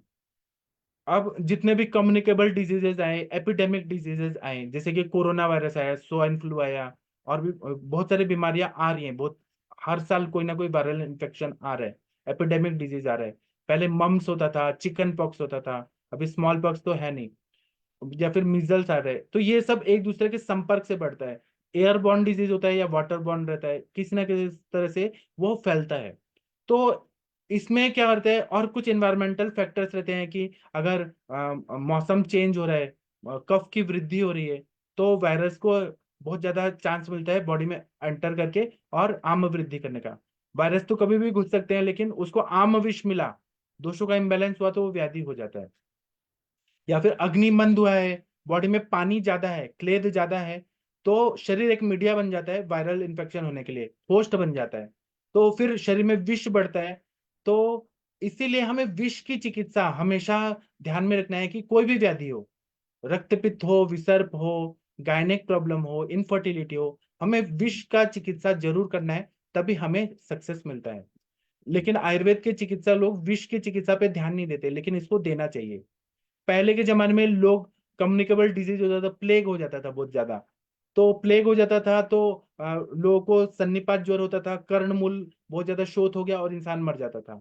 बाद में रिसर्च हुआ तो पता चला कि चूहों में पीसीओ करके कुछ इन्फेक्शन होता है, और उसके वजह से चूहों का इन्फेक्शन के चूहे मरने की वजह से वो वायरल इन्फेक्शन होता है और प्लेग का बीमारी हो जाता है। तो वहां पर या फिर चूहे ने काट दिया तो हो जाता था। तो हमारे ग्रंथों में बोला है चूहों के काटने पे क्या चिकित्सा है, कीटक के काटने पे क्या चिकित्सा है। फिर पानी कौन सा अच्छा जगह का पीना चाहिए, पानी को किस तरह से शुद्ध करना है, भूमि को किस तरह से, जनपदो ध्वंसे में सब बताया गया है कि पानी को कैसे शुद्ध करना है, हवा को कैसे शुद्ध करना है। पहले हवन वगैरह होता था, तो ये सब बताया गया है। इसको बस जोड़ के हमें समझे, हाइजीनिक कंडीशन रखें। मतलब शुद्धि का मतलब क्या है कि पानी अच्छा होना चाहिए, हाइजीन रहना चाहिए। तो ये सब जब रखें तो हमें बहुत कुछ पता चल जाता है कि हम चिकित्सा कर सकते हैं। आयुर्वेद में सब दिया है, लेकिन कोई हमें बताने वाला नहीं है कि इस तरह से भी सोचना चाहिए। अभी अमीबियासिस होता है, तो उसमें अमीबियासिस हो गया तो कॉलरा के जंतु ज्यादा बढ़ जाते हैं। जंतुओं ने जो टॉक्सिन छोड़ा छोड़ा बॉडी में सिक्रीट किया, उसे कॉलरा विसूचिका हो जाता है। तो ये जंतु से उत्पन्न व्याधियां हैं, अमीबियासिस वगैरह। तो हमें वायु की शुद्धि या जल की शुद्धि, मिट्टी की शुद्धि की प्रक्रिया करने के लिए सोचना चाहिए। और हमारे सर ने ये भी बताया है कि जैसे कि किसी किसी को कोई लोग जैसे पुणे में आए, एक एग्जांपल से बता रहा हूँ, कोई लोग स्थान परिवर्तन हुआ और पुणे में आके वो बीमार पड़ते गए। यहाँ पे वो उन्होंने घर ले लिया, जॉब कर रहे हैं और बीमार हैं। तो हमारे सर बोलते हैं कि आप झारखंड से हैं, यूपी से हैं, हिमाचल से हैं, वहां का मिट्टी और पत्थर लेके आइए, और वो पत्थर लेके आइए और उसमें पानी रखिए, मटके में डाल के वो पानी रखिए, और वह पानी गर्म करके वो पीजिए, तो पेशेंट ठीक हो जाते हैं। तो कभी कभी खुद की जगह की जहां उत्पत्ति हुआ है वहां की मिट्टी और पानी अगर मिलता है तो इंसान जल्दी रिकवर होता है, इम्यूनिटी बहुत ज्यादा बूस्टअप हो जाती है। ये भी मतलब वायु, जल और मिट्टी की शुद्धि, यह भी बहुत ज्यादा इंपॉर्टेंट रहता है। और दूसरा, हमें रस शास्त्र का भी उपयोग करना चाहिए। अगर ज्वर है तो हम लोग त्रिभुवन कीर्ति रस, महाज्वरांकुश रस और रसकल्पों का, आरोग्य वर्धनी बटी, बहुत सारे रसकल्पों का प्रयोग करते हैं, ये हमें सोचना चाहिए, तो बहुत अच्छा फायदा होता है। इसी तरह से हमें विषम ज्वर पे अब आते हैं। विषम ज्वर जब हम लोग सोचते हैं तो क्या बोला है, विषम ज्वर में पहला जो है, कलिंग, कलिंग कहा पटोलस्य पत्रम कटुरोहिणी, ऐसा बोला है। दूसरा, ये रस पाचक हो गया। दूसरा बोला है पटोलम सारिवा मुस्ता पाठा कटुक रोहिणी, ये रक्त पाचक हो गया। तो इनका इफेक्ट मन पे पड़ता है, क्योंकि हमारे इसमें बोला है कि धातु प्रदोषज विकार, रस प्रदोषज विकार बहुत सारे बताए हैं, जिसमें अनन्नाभिलाषा, आस्यवरस्य, फिर भक्त द्वेष, ऐसे सिम्टम बताए रस प्रदोषज व्याधियों में। रक्त प्रदोषज व्याधियों में कुष्ठ, विसर्प, पिपलिका, कंडू, विसर्प, ऐसे बहुत सारी चीजें बताई हैं। तो हमें इसमें रस पाचक, रक्त पाचक से ही ट्रीटमेंट शुरू करना चाहिए। त्वचा की कोई भी बीमारी हो रही है तो सबसे पहले हमें यह सोचना है, स्किन की बीमारी हो रही है तो हमें रस धातु की दुष्टि है, ये सोच के, क्योंकि हम लोग जो खा रहे हैं उससे विकृत रस बन रहा है। अगर मिथ्याहार विहार कर रहे हैं, विकृत रस बन रहा है, तो उससे त्वचा पे मैनिफेस्ट हो रहा है।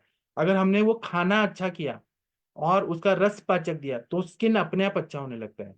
या फिर जैसे कि कुष्ठ है, कुष्ठ में स्निग्धता है या रुक्षता है, वो हम लोग देख रहे हैं, रोम झड़ रहे हैं, ज्यादा रोम है, इन सारे चीजों में रस पाचक जो है, कलिंग, कलिंग कहा पटोलस्य पत्रम कटुक रोहिणी, मतलब इंद्र, पटोल और कुटकी, इसका अगर हम काढ़ा बना के देते हैं, पेशेंट का स्किन जल्दी ठीक होता है। कुष्ठक ने दवाइयां दीजिए, लेकिन इससे शुरुआत करना है। तो इस तरह से विषम ज्वर का, क्वाथ का बहुत ज्यादा इंपॉर्टेंस रहता है। इसी तरह से अब हम रक्त धातु पे आते हैं। तो हृदय की बीमारी है, रक्त विक्षेपण कौन करता है, तो हृदय करता है। अगर हमारे पास पेशेंट आ रहा है जिसका हृदय दौर्बल्य है, इश्चेमिक हार्ट डिजीज हो रहा है, या फिर टैकीकार्डिया हो रहा है, या ब्रेडिकार्डिया हो रहा है, तो हृदय की चिकित्सा हम लोग कर रहे हैं, तो उसमें रस पाचक तो देना ही है, क्योंकि रसवस स्त्रोतस का मूल स्थान हृदय है। लेकिन हमें रक्त पाचक भी देना है, तो उससे बहुत अच्छा फायदा होता है। दूसरा, यकृत की बीमारियां हैं, रक्तवस्त्रोदस का मूल स्थान क्या है, तो यकृत और प्लीहा बताया। तो लीवर पे कोई भी हम काम करते हैं तो सबसे पहले हमें रक्तपाचक देना है। रक्तपाचक में क्या है, पटोलम सारिवा मुस्ता पाठा कटक रोहिणी, मतलब पटोल है, सारिवा है, मुस्ता है, पाठा है और कुटकी है, इसका क्वाथ बनाए, तो ये बहुत ही बढ़िया यकृत की बीमारियों को ठीक कर देगा, या हार्ट की बीमारियों को ठीक कर देगा। इसी तरह से अगर एल्जाइमर्स की बीमारी है, और अल्जाइमर्स है और उसमें अस्थि का भी कुछ कुछ है, तो उसमें अस्थि मज्जा पाचक, धात्री मुस्ता अमृता बताया, मतलब आंवला, मुस्ता और गुड़ूची, इसका काढ़ा देने से अल्जाइमर्स, ये शुरुआत है, मतलब इस तरह से हमें शुरुआत करेंगे तो वो क्या होता है कि बॉडी जो है रिसीविंग मोड में आता है, मेडिसिन को एक्सेप्ट करता है। अगर आपने अस्थि मज्जा पाचक नहीं दिया और आप अल्जाइमर्स के लिए मानस मित्र गुटिका, स्मृति सागर रस, ब्राह्मी वटी वगैरह दे रहे हैं, तो बॉडी उतना जल्दी एब्जॉर्ब नहीं करेगा। लेकिन आपने अस्थि मज्जा पाचक दे के, फर्स्ट स्टेप में पाचक दे के, फिर आपने मानसिक दवाइयों का, मानसिक रोगों पे जो दवाइयां हैं वह दिया, तो पेशेंट जल्दी रिकवर होता है। इसीलिए हमें शरीर को पहले तैयार करना है, स्त्रोतस को खोलना है, आम का पाचन करना है, तो मेडिसिन जल्दी जल्दी एब्जॉर्ब होती है और अच्छा रिजल्ट आता है। मज्जा पे कोई भी बीमारी अभिव्यक्त हो रही है, जैसे कि अल्जाइमर्स डिजीज है, उसमें हेतु में ये हमें पता चलता है, बहुत बार ऐसा पता चलता है कि चातुर्थक ज्वर होके गया है बचपन में, बार बार दो दो दिन का गैप में हो गया है, और बाद में उसको अभिसंगत ज्वर हुआ, या फिर मतलब ये चतुर्थक ज्वर के बाद उसको सप्रेस किया गया और अल्जाइमर्स डिजीज हो गया। या फिर मानसिक उसको संताप हुआ, बहुत सालों तक वो डिप्रेशन में रहा, चिंता में रहा, सोचते रहा, क्रोध में रहा, और खाने पीने में भी उसने टाइम पे ध्यान नहीं दिया, इसके वजह से उसको अल्जाइमर्स डिजीज हो गया। तो यहाँ चिकित्सा पहले क्या करना है, तो धात्री मुस्ता अमृता, मतलब आंवला, मुस्ता और गुड़ूची, इससे प्रयोग करें, फिर बाद में मानसिक चिकित्सा करें, नस्य वगैरह करें, तो बहुत अच्छा फायदा होता है। इसी तरह से एक विचार और सर ने बताया है कि गर्भपात के जो काढ़े बताए, मासानुमासी काढ़े बताए, तो वह एक्चुअल में गर्भपात होने के बाद के बताए काढ़े, लेकिन हम लोग उसका यूज युक्ति पूर्वक कैसे कर सकते हैं, क्योंकि वह काढ़े वगैरह जो है वो बच्चे का जो ये एम्ब्रियो है, फिर उसके बाद में प्लासेंटा है, उसमें अगर विकृति होती है और गर्भपात हो रहा है, उसको ठीक करने के लिए बताए हैं। तो जब हम काढ़ा का प्रयोग करते हैं ना, तो वो अच्छा सा बीज संस्कार करता है, गर्भ संस्कार करता है। तो उसका एप्लीकेशन कैसे करते हैं? जब हमने अपने ये पढ़ा है कि सुश्रुत संहिता में बोला है कि प्रथमे मासे कललम जायते, प्रथम मास में कलल होता है, ब्लास्टोसाइट होता है। ऐसे करते करते जब हम जाते हैं तो चतुर्थ महीने में हृदय का अभिव्यक्तिकरण होने लगता है। तो हृदय रोग की बीमारी के पेशेंट आए हमारे पास, हार्ट डिजीज क्या है, भले वो 70 साल का भी इंसान हो, लेकिन हार्ट डिजीज का पेशेंट आया, तो हमें फोर्थ महीने का जो काढ़ा बताया मानस मासानुमासी, उसका प्रयोग यहाँ पे हमें करना है। क्योंकि और उसके साथ में रस पाचक तो देना ही देना है। तो इससे असर जल्दी होता है। जो भी हम हार्ट के लिए दवाइयां दे रहे हैं, जैसे हृदयार्णव रस, प्रभाकर वटी, फिर हृदय वल्लभ रस, हृदय चिंतामणि रस, श्रृंग भस्म जो दे रहे हैं, अर्जुन शीर पाक दे रहे हैं, उसका इफेक्ट ज्यादा होता है चतुर्थ मास के अगर काढ़ा दिया तो। क्यों होता है उसका? इसका मतलब ये है क्योंकि आधुनिक शास्त्र का एम्ब्रियोलॉजी अगर हम लोग देखते हैं, तो प्रत्येक ऑर्गन की उत्पत्ति हो रही है एम्ब्रियोलॉजी में, उन्होंने अच्छे से बताया है। आयुर्वेद में बताया कि हृदय की अभिव्यक्ति जैसे कि चतुर्थ महीने में हो रही है, पंचमे मना षष्ठे बुद्धि, ऐसा बताया है। तो हर ऑर्गन की एक मेमोरी रहती है, उसको पता रहता है कि मुझे बचपन में ये चीजें नहीं मिली थी और मैं फिर बीमार हो गया हूँ। जैसे ही उसको चतुर्थ महीने का कुछ चीज मिल जाता है, तो वो खुश हो जाते हैं ऑर्गन। अब वो उसको जब वो चीज, जो चीज उसकी भूख और तड़प थी, उसको बचपन में नहीं मिली और वो एज में मिल गई, तो वो खुश हो जाता है और वो जल्दी जल्दी रिकवरी करने लगता है। तो इस तरह से इनर इंजीनियरिंग रहती है बॉडी की, जो अपने मन पे और आत्मा के सहयोग से अपने आप हील करने का कोशिश करती है, स्वभाव परमवाद से। तो इसीलिए हमें कोई भी ऑर्गन पे काम करना है, जो भी जैसे किडनी पे अगर करना है, तो किडनी कौन से महीने में किडनी का डेवलपमेंट होता है, उस महीने का हम दवाई दें तो वो जल्दी जल्दी रिकवर करेगा। लीवर पे काम करना है, लीवर मातृज अवयव है, किस महीने में लीवर बनने लगता है वो देखें और उस महीने का क्वाथ दें, तो बहुत अच्छा फायदा होता है। तो हमें या फिर गर्भाव क्रांति के जो क्वाथ है, या गर्भपात के गर्भ काढ़े, गर्भस्राव के काढ़े वो दें, और ज्वर के हिसाब से दें, मतलब रस पाचक, रक्त पाचक, मांस पाचक, मेदो पाचक, अस्थि मज्जा पाचक, इस तरह से दें, तो हमें पेशेंट को जल्दी ठीक करने में आसानी मिलती है। अब कुछ और विचार करना है, कुछ बोलना है, मैं थोड़ा रुक जाता हूँ, आप लोग बोलिए फिर मैं बताऊंगा। मुझे और भी बहुत कुछ बोलना है, थोड़ा 2 मिनट का ब्रेक। मैं अनम्यूट करता हूँ, अनम्यूट करने का ऑप्शन देता हूँ। अभय सर, अंजना मैम, मैं जो बता रहा हूँ आप लोगों को समझ आ रहा है कि मेरा फास्ट हो रहा है? थोड़ा स्लो स्लो बताऊं। हरिहर सर, आपको समझ आ रहा है मैं क्या बोल रहा हूँ? ठीक है आप। आता है समझ। हाँ, तो अब हम आगे बढ़ते हैं। बहुत ही इंपॉर्टेंट टॉपिक है। मैं जो भी बता रहा हूँ आप लोगों को, अगर फास्ट लग रहा है तो आप मुझे चैट बॉक्स में लिखिए या मुझे रोक दीजिए, मैं आप फिर से उसको धीरे से बताऊंगा। लेकिन ये बहुत ही इंपॉर्टेंट है चिकित्सा को और सफल बनाने के लिए, ये सारे विचार को हमें ध्यान में रखना चाहिए। अगर हम लोग धातुगत ज्वर देखते हैं, धातुओं में ज्वर गया है, विषम ज्वर में ज्वर जब होता है तो दोष कम मात्रा में दूषित होते हैं, वह ज्यादा अगर हो गए तो धातुगत ज्वर हो जाता है। तो इसी तरह से विमार्गमन का एक कॉन्सेप्ट आया है आयुर्वेद में, और जो बहुत ज्यादा श्रेष्ठ चिकित्सक थे, वृद्ध चिकित्सक थे, उन्होंने विमार्गमन का एक कॉन्सेप्ट निकाला। तो जैसे कि एंकुलाइजिंग स्पॉन्डिलाइटिस हुआ है, तो वहां पे मांस धातु पे, क्योंकि वहां पे जो मसल्स हैं वहां पे बहुत ज्यादा स्टिफनेस आ गया है, और जितने भी वर्टिब्रास है वो फ्यूज हो गए, एक दूसरे से चिपक गए हैं। तो वहां पे मांस धातु के स्थान पे अस्थि धातु का विमार्गमन हो गया। विमार्गमन मतलब अपना स्थान छोड़ के वहां पे जाके बैठ गया। उसी तरह से मेद धातु के स्थान पे अस्थि धातु का विमार्गमन हो गया। तो उसने, एक तो उसने आने क्यों दिया, मांस धातु ने आने क्यों दिया, और अस्थि धातु गया क्यों वहां पे, विमार्गमन किया क्यों, इसका हमें हेतु निकालना चाहिए। और दूसरा क्या है कि इसमें हम क्या दवाइयां दें।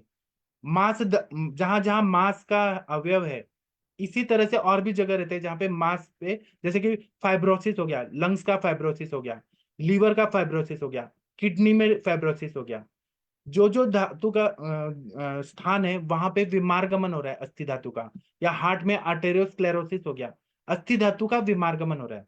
तो एक तो हमें हेतु निकालना चाहिए, दूसरा हमें वहां पे मांसवा स्त्रोतस में अवरुद्धता आ गई है, बहुत ज्यादा मांस की अग्नि कम पड़ रही है, इसलिए वो अस्थि धातु एंटर कर रहे हैं। अगर हमारा भारत के जो बॉर्डर्स है, वहां पे बीएसएफ वालों ने गद्दारी किया और वो आतंकवादियों को घुसा रहे हैं, तो आतंकवादी घुसेंगे, या फिर बांग्लादेश के बॉर्डर पे अगर उन्होंने बांग्लादेशी लोगों के लिए ओपन कर दिया पूरा बॉर्डर, तो बांग्लादेशी घुसेंगे ही। इसी तरह से यहाँ पे अग्नि कम हुआ है, धातु अग्नि कम हुआ है, मांस की अग्नि कम हुई है। इसीलिए क्या बोला है कि हमें विचार क्या करना चाहिए कि पटोल निम्ब त्रिफला मृद्विका मुस्तवस्तका, मतलब पटोल, नीम, त्रिफला, मनुका, मुस्ता और इंद्र, ये देना चाहिए। ये मांस पाचक होता है, मांस की अग्नि को अच्छा करता है, तो हमें एंकुलेजिंग स्पॉन्डिलाइटिस में फायदा होता है। इसी तरह से किरातिक्तम अमृता चंदनम विश्व भेषजम, किरातिक्त है, गुडुचि है, चंदन है और शुंठी है, ये मेदोपाचक होता है। ये देने से एंकुलेजिंग स्पॉन्डिलाइटिस में फायदा होता है। तो मांस पाचक, मेदोपाचक, ये देने से मांस की और मेद की अग्नि अच्छी हो जाती है, पेशेंट को फायदा होता है। दूसरा है कि अगर एंकुलाइजिंग स्पॉन्डिलाइटिस में स्तंभ है, संकोच है, काठिन्यता है बहुत ज्यादा, वात व्याधि की सारी संप्राप्ति वहां पे घटित हो रही है, तो किस तरह से स्तंभ कम हो, संकोच कम हो, काठिन्यता कम हो, तो हमें कौन से स्नेह देने हैं, घृत तेल, वसा, मज्जा में कौन से सिद्ध तेल ये सब देने हैं, वो हमें सोचना चाहिए। तो इस तरह से हमें चिकित्सा समझ आ जाती है।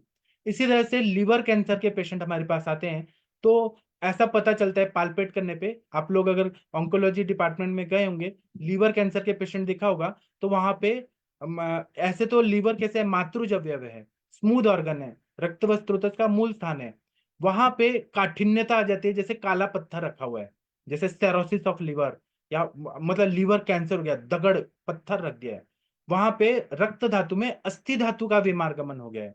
तो वहां पे कुछ हमारे सर ने चिकित्सा दिया, कछुए का जो ऊपर का जो कवर होता है ना, उसको घिसकर लगाने से फायदा हुआ, वो सर को नाड़ी से पता चला।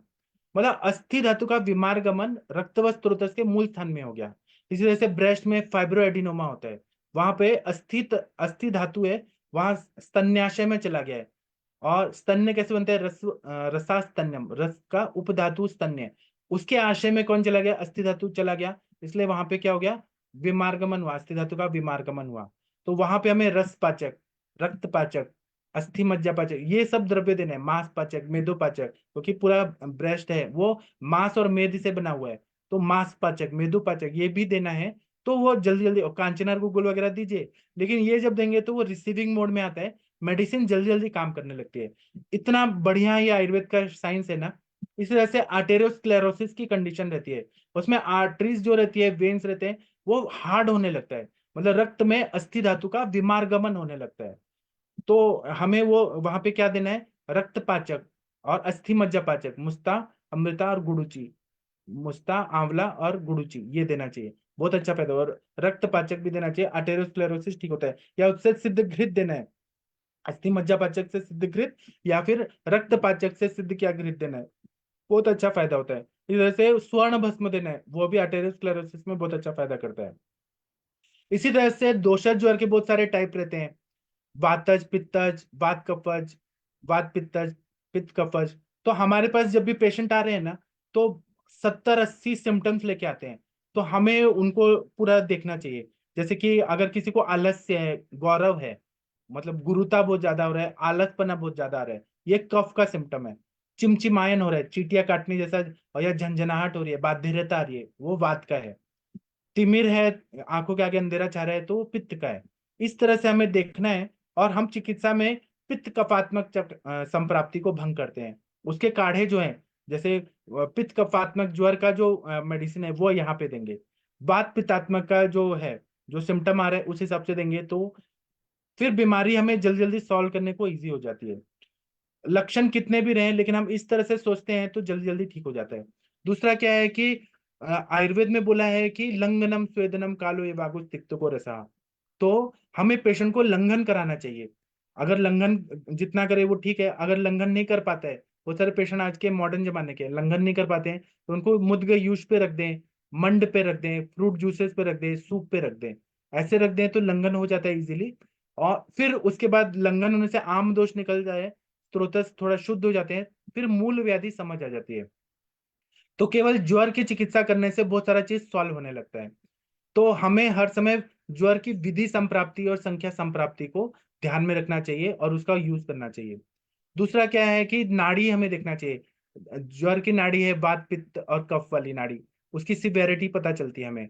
अगर 10 से ज्यादा पल्स रेट आ रहा है तो 1 यूनिट फ़ारेनहाइट टेम्परेचर इंक्रीज होता है कभी कभी। लेकिन इसके कुछ एक्सेप्शन है, जैसे कि टाइफाइड में विडाल टेस्ट होता है, 10 दिन के बाद हमें पता चलता है कि ये विडाल टेस्ट पॉजिटिव है। तो बुखार चढ़ते रहता है लेकिन नाड़ी कम रहती है, ये टाइफाइड फीवर में रहता है। या फिर पीलिया कामला व्याधि होती है, उसमें यकृत के लेफ्ट साइड में दर्द होता है, आंखों में पीलापन आता है, नख नयन वदन मूत्र पुरुष, नख नयन वदन मूत्र पुरुष, ये सब पीले हो जाते हैं, काम करने की इच्छा नहीं होती है, कोई बहुत थकावट आती है। तो और या फिर हम सीरम बिलिरुबिन, सीरम बिलिवेड्रिन देखते हैं तो हमें पता चलता है कि इसको जॉन्डिस हो गया है। लेकिन उसमें बुखार बढ़ते जा रहे हैं, फीवर आता है लेकिन नाड़ी का पल्स रेट कम रहता है। इसी तरह से ये सारा चीज हो गया पल्स रेट और फीवर का। अब हम पूर्व रूप पे आते हैं। पूर्व रूप का बहुत ज्यादा महत्व रहता है ज्वर को समझने के लिए, या नॉर्मल इंसान को, या मानसिक कोई उसका कंडीशन देखना है, उसमें पूर्व रूप का बहुत ज्यादा महत्व रहता है। ज्वर होने के पहले अरुचि, अनन्नाभिलाषा, भक्त द्वेष, खाना खाने में इच्छा नहीं होती है, गुरुता होता है, आलस्य होता है, तो ज्वर का ट्रीटमेंट हमें स्टार्ट कर देना चाहिए। तो वह वैसे ही उसको तोड़ देता है, ज्वर की संप्राप्ति को भंग कर देता है। और या फिर कभी कभी पेशेंट को हमें देखने से पता चलता है कि उसका बर्ताव पहले से चेंज इन बिहेवियर, ऐसा कंडीशन है। तो अपथ्य करने से ज्वर आ जाएगा। पूर्व रूपावस्था में अगर हमने समझ लिया तो क्षय प्रकोप प्रसर अवस्था नहीं आएगी, और हम लोग जो बोलते हैं क्रियाकालम ना हापियत, क्रियाकाल तक वो नहीं जा पाता, पेशेंट जल्दी ठीक हो जाता है। तो या फिर हमने किसी को बार बार बुखार आया है और हमने उसको इग्नोर किया, या फिर हमने एंटीपायरेटिक दवाइयां दे दी और बुखार को सप्रेस किया। मुझे आज एक फोन आया था एक बच्ची का जो 24-25 साल की है, उसको पूरे जॉइंट्स में पेन हो रहा है और उसको मेंसेस भी नहीं आ रहे हैं, और अभी वो 25 ईयर्स की है, तो उसको 5-6 साल से मेंसेस नहीं आ रहे हैं। तो उसका मैंने देखा तो उसको कंटिन्यू फीवर ही आ रहा है, और उसको कभी क्रोसिन कभी पैरासीटामोल, यही सब कंटिन्यू 5 साल से दिया जा रहा है। तो ये सारे स्त्रोतों को दुष्टि करता है। इसी तरह से जो ब्लड कैंसर जैसी बीमारियां होती है, ल्यूकेमिया जो रहता है, उसमें भी ज्वर को सप्रेस किया रहता है, क्योंकि आम दोष आम विष वैसे ही शरीर में रहता है, और वह ज्वर जो रहता है वो धातु में चला जाता है, वहां पे टॉक्सिन्स विष के रूप में संचित रहता है, और वह बहुत ज्यादा एग्रीवेट होके वहां के पूरे धातुओं को चेंज कर देता है और ल्यूकेमिया जैसी व्याधि उत्पन्न कर देता है। अस्थि और मज्जा पे असर हो जाता है, नरिशमेंट के हिसाब से इंसान बहुत ज्यादा दुबला पतला हो जाता है। तो इस तरह से हमें ल्यूकेमिया जैसी बड़ी बड़ी बीमारियों में भी ज्वर का विचार जरूर करना चाहिए, क्योंकि वहां पे ब्लड की पेशी बदल जाती है, परकर्सर सेल्स बढ़ जाते हैं। और दूसरा क्या है कि हम लोग ल्यूकेमिया देखते हैं तो उसमें मच्छर ने काटने से ल्यूकेमिया थोड़ा ना होता है, ब्लड कैंसर तो ना होता है, या बिच्छू ने काटा है, सांप ने काटा है इसलिए तो ना होता है। वहां पे बुखार का हिस्ट्री रहता है, ये हमें सोचना चाहिए। हमें लंघन कराना चाहिए, सुबह शाम मुख का यूज देना चाहिए, रस औषधि देना चाहिए। अगर वो सब नहीं है तो 7 दिन हमें फास्ट करा लंघन कराना चाहिए। तो इस तरह से बहुत सारे पेशेंट हमारे ठीक हो जाते हैं। हमारे सर बताते हैं कि सर के पास पहले जब सर का शुरुआत हुआ था तो महाराष्ट्र में एक टेल्को कंपनी है, अभी वो उसका नाम हो गया है महेंद्र टेक, ऐसे नाम हो गया है। जो बजाज की ही कंपनी थी, और जो अलग अलग गाड़ियां वगैरह बनाती थी। तो उसके जो ये लोग थे ना, मजदूर लोग थे, उनको 2 रुपए का ऐसे कूपन मिलता था और वो लोग खाने को जाते थे। तो वो लोग ओवर ईटिंग करते थे एक तो ओवर ईटिंग और रात भर जागना, मिथ्याहार विहार करते थे, तो उनको फीवर आता था। फीवर आता था तो सर की दवाई 500 रुपए की होती थी, लेकिन इनको ये होता था कि सर बोलते थे कि आपको लंघन कराना है। अब लंघन कैसे करेंगे, घर में कैसे बैठेंगे और लंघन कैसे करेंगे? तो क्या करते, इंजेक्शन लगा के जाते थे, और वो 50 रुपए का इंजेक्शन गोली खा के काम पे जाते थे। आम दोष रह रहे के उनको बढ़ते जा रहा था, सर की बात नहीं मानते थे। फिर वो बहुत साल के बाद सर के पास आए, किसी को हार्ट अटैक का problem, coronary artery blockage, diabetes, joint pain, ये सब हो गया। फिर सर ने फिर उनका ट्रीटमेंट कराया, क्योंकि एलोपैथी के डॉक्टर्स तो बहुत ज्यादा चार्ज करते थे उस टाइम। तो सर ने उनको कॉन्सेप्ट समझाया कि आम दोष को आपने नहीं निकाला है, पाचन नहीं किया है, शमन नहीं दिया है, शोधन नहीं किया है, इसलिए ये सब हो गया है। तो वो जो आम दोष रहता है वो व्याधियों का बीज रहता है, कहीं ना कहीं बीज अगर अंदर रहेगा तो वो पेड़ बनेगा ही। इसको हमें ध्यान में रखना चाहिए। तो लंघन देना चाहिए, विश्राम कराना चाहिए। अगर पेशेंट को अनन्नाभिलाषा है, नेत्र स्राव हो रहा है, अविपाक है, मुख वैरस्यता है, अरुचि है, गुरुगात्रता है, आस्य वैरस्य है, अरति है। इन सब का हमें विचार करना चाहिए, तो हमें बहुत कुछ पता चल जाता है। अभी मैं और पढ़ाना चाहता हूँ, लेकिन 1 घंटा का टाइम हो गया है। आप लोग और सुनना चाहते हैं क्या? आप लोग बोलिए, और सुनना चाहते हैं क्या? मनीषा मैम की ब्रेक चाहिए आप लोग को? आशीष कुमार जी, आप और सुनना चाहते हैं क्या? यदि कर सकते हो तो कंटिन्यू करो सर। हाँ, जिसको यस सुनना सर, है, कर दीजिए कंटिन्यू। हाँ, ये कंप्लीट करता हूँ ये वाला चीज। और जिसको नहीं सुनना वो छोड़ सकता है, बाद में सुन लीजिएगा रिकॉर्डेड। अभी इसी तरह से वैचित्र्य नहीं अर्थ, नहीं नहीं, बताइए, बहुत इम्पोर्टेंट है ये। हाँ, इसी तरह से मन संताप लक्षण क्या बताए?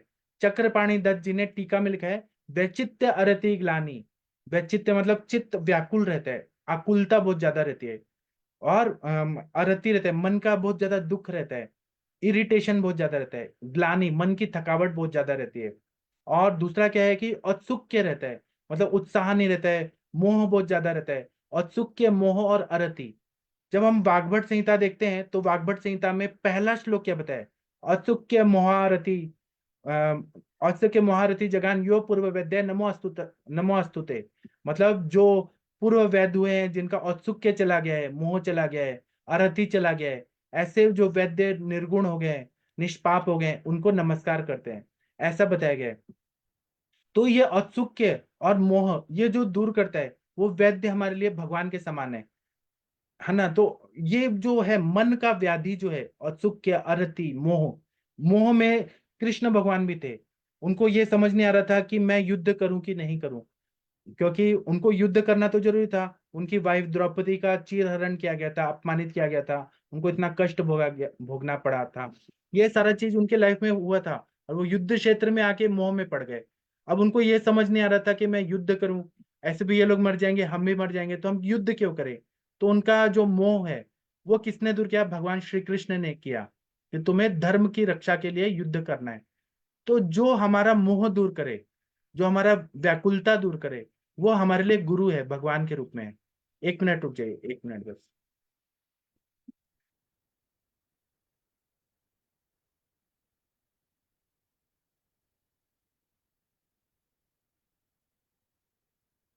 अभी हम लोग इस पे और बात करते हैं। अरति का मतलब क्या होता है? अरति के पेशेंट अगर आप लोगों को देखना है, व्याकुलता, आकुलता अगर देखना है, तो आप क्या करिए कि आईसीयू के पेशेंट कभी जाके देखिए, वो कितने व्याकुल रहते हैं। कभी उल्टा होते हैं, कभी पुल्टा होते हैं, कभी सोते रहते हैं, कभी कुछ उनमें बेचैनी बहुत ज्यादा रहती है। आप लोग के लाइफ में भी ऐसा होता होगा, कभी कभी कोई बात इतना चुभ जाती है, रात रात भर नींद ही नहीं आती है। किसी ने कुछ बोल दिया या कुछ घटना हो गई, रात रात ये होता है अरति।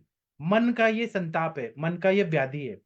इसी तरह से आकुलता आती है, तो कभी कभी जृंभा आता है, विनाम होता है, दौर्बल्यता आता है, निद्रा अल्पता होता है, निद्राधिक्य भी आता है। फिर शक्ति कम महसूस होता है, मन की शक्ति भी कम महसूस होता है, शारीरिक शक्ति भी, लिथार्जी होता है, लो फीलिंग होता है, मन से बहुत ज्यादा वीकनेस आता है, रोमांच होता है। ये सारे ज्वर के पूर्व रूप के लक्षण होते हैं। ज्वर आया नहीं है, लेकिन ज्वर के पूर्व रूप के लक्षण होते हैं। इसमें सबसे पहले लंघन कराना चाहिए। जब भी बेचैनी बढ़ जाए, लंघन कराइए, कुछ भी मत दीजिए। लंघन के अलग अलग टाइप होते हैं। आप या तो उनको दीपन पाचन कराइए, स्वेद दे दीजिए, या फिर उनको मुद्ग यूज दे दीजिए, षडंग पानी दे दीजिए, शुंठी सिद्ध जल दे दीजिए, कैसे भी हमें लंघन कराना है। या फिर स्वेद देने वाला संकर स्वेद, कुटी स्वेद, करशु स्वेद, प्रस्तर स्वेद, नाड़ी स्वेद, बहुत सारे स्वेद के टाइप है, वो दे दें। इसी तरह से स्वेद जनन काढ़ा दें, बहुत अच्छा फायदा होता है। या रसौषधियां दें, या फिर हम लोग रसकल्पों की गोलियां दें, या हर्बल गोलियां दें, जैसे कि लहसुन आदिवटी, शंखवटी। ऐसे हमें आम का पचन करना है। इस तरह से कुछ पथ्य बताते हैं। पथ्य जैसे शुंठी सिद्ध जल पीना है, षडंग पानीय देना है। आम का पचन होगा, मन स्वस्थ हो जाएगा। आम, या फिर उसको बोलेंगे कुछ मत खाओ, पूरा दिन ऐसे ही रहो, हवा पानी पी के रहो, बस इतना करें, तो वो पेशेंट ठीक हो जाता है, शाम तक उसका फ्रेश मूड हो जाता है। यहाँ पे मन का संताप हुआ है, इसलिए अरति हुआ है, बेचैनी हुआ है। मानसिक रोगों की चिकित्सा में लंघन ही सबसे अच्छा चिकित्सा है। ज्वर के हिसाब से पाचन देना है, संप्राप्ति कोई भी हो, अगर हमने ज्वर की चिकित्सा पहले शुरू कर दिया, लंघन दे दिया, लंघनम स्वेदनम कालो यबागुस तिक्तको रसा, तो बहुत अच्छा पेशेंट को ठीक हो जाता है। कुछ कुछ ऐसे, ये तो नॉर्मल पूर्व रूप की बात हो गई, कुछ विशिष्ट पूर्व रूप रहती है, खासकर मनोरोग के पूर्व रूप। इसको अगर हम लोग देखें तो पेशेंट बोलता है कि हमारा पेट तो साफ होता है लेकिन भूख नहीं लगती। तो फिर ये कैसे होगा? पेट साफ हो रहा है लेकिन भूख नहीं लग रही है। अगर भूख लगती है तो पेट साफ नहीं, मतलब ये समझ नहीं आ रहा है, कॉन्ट्राडिक्टरी स्टेटमेंट है। जैसे कि कोई भगवान का नाम है, देव है, उसने अमृत पिया और मृत्यु हो गया, ऐसा कॉन्ट्राडिक्टरी ये सारे शब्द हैं। तो वो जब बोलता है कि भूख नहीं लगती है और पेट साफ होता है, तो ऐसा नहीं हो सकता है। सिस्टम के हिसाब से भूख लगना चाहिए। समदोषा समाग्निशा समधातु मल क्रिया प्रसन्नात्मेन्द्रना स्वस्थित्य विधीयते, ऐसा बोला है। तो हमें कभी कभी ऐसा होता है कि मन के विरुद्ध हमें काम करना पड़ता है, या फिर हम लोग जानबूझ के उल्टा काम कर देते हैं। ये हमें सोचना चाहिए। जैसे कि उस अवस्था में भी हमें ज्वर को सोचना है, उल्टा काम जब हो जाता है। जैसे कि कॉलेज में एग्जाम है और स्टूडेंट सो रहा है, उसका काम क्या है, धर्म क्या है कि पढ़ाई करना है, उसको एग्जाम क्लियर करना है। तो वो पेशेंट स्टडी नहीं कर रहा है, ऐसी अवस्था में है, तो ये ज्वर का पूर्व रूप है। मन से वह बीमार है। उसमें हमें मतलब हमें ज्वरग्न दवाइयाँ, जैसे महाजुरांकुश काढ़ा वगैरह देना चाहिए। आम का पचन होगा, मन स्वस्थ हो जाएगा, पढ़ने लगेगा, तो उसका बर्ताव वगैरह सुधर जाएगा। कुछ लोग बच्चे पे बहुत ज्यादा चिड़चिड़ करते हैं, गुस्सा करते हैं, नाना नानी मारने को दौड़ते हैं, उनको इरिटेट हो जबकि नॉर्मल अवस्था में नहीं रहते हैं। उसमें भी ज्वरग्न दवाइयां देनी चाहिए। जैसे कि रस पाचक दे दिया, आम काढ़ा दे दिया, आम पाचक बटी दे दिया, आरोग्यवर्धनी बटी दे दिया, या मतलब आम पे काम करने हमें, आम का पचाएंगे मन ठीक हो जाएगा। ये बहुत अच्छा कॉन्सेप्ट है। उसी तरह से हमें वो पेशेंट जब चिड़चिड़ कर रहा है या एबनॉर्मल बिहेवियर कर रहा है, तो शरीर में उसको ज्वर नहीं है लेकिन उसके सिम्टम है, पूर्ण रूप है, तो हमें उसका टंग देखना चाहिए, उसमें कोटिंग रहेगा, उसका पेट साफ नहीं हो रहा है, मोशन क्लियर नहीं हो रहे, पुरुष मल है वो साम युक्त है, वो हमें देखना चाहिए। ये सब हमें देखें तो हमें पता चला है। या फिर 2-3 साल से ऐसा चल रहा है कि वो चिड़चिड़ कर रहा है, एबनॉर्मल बिहेवियर कर रहा है, लड़ाई झगड़ा बहुत ज्यादा हो रहा है, इरिटेटेड माइंड है, तो उसको अंदर ही अंदर ज्वर रहता है, या वो कभी कभी एंटीपायरेटिक द्रव्य खा मेडिसिन खा के उसको दबा रहा है। या फिर तो फिर और एलोपैथी वाले क्या करते हैं, जैसे ट्रेडमिल पे चला रहे हैं, फीवर है ट्रेडमिल पे चलो, प्रोटीन खाओ और उसके बाद में एंटीपायरेटिक खाओ और ट्रेडमिल पे चलो। ये सब गलत चिकित्सा है। या फिर हाइपोथैलेमस को स्टिमुलेट करके बीमारी को हटाने का नाम दिया जाता है, लेकिन ये बीमारी हटती नहीं है। उस बीमारी का मूल बीज तो शरीर में रहता ही रहता है। तो कोई भी काम, या फिर एक और एग्जांपल सर ने बताया कि कोई भी काम करने में दीर्घ सूत्रता है। कोई भी काम है वो 2 मिनट में हो सकता है लेकिन वो बहुत धीरे धीरे काम कर रहा है कोई, यह भी ज्वर का पूर्व रूप रहता है।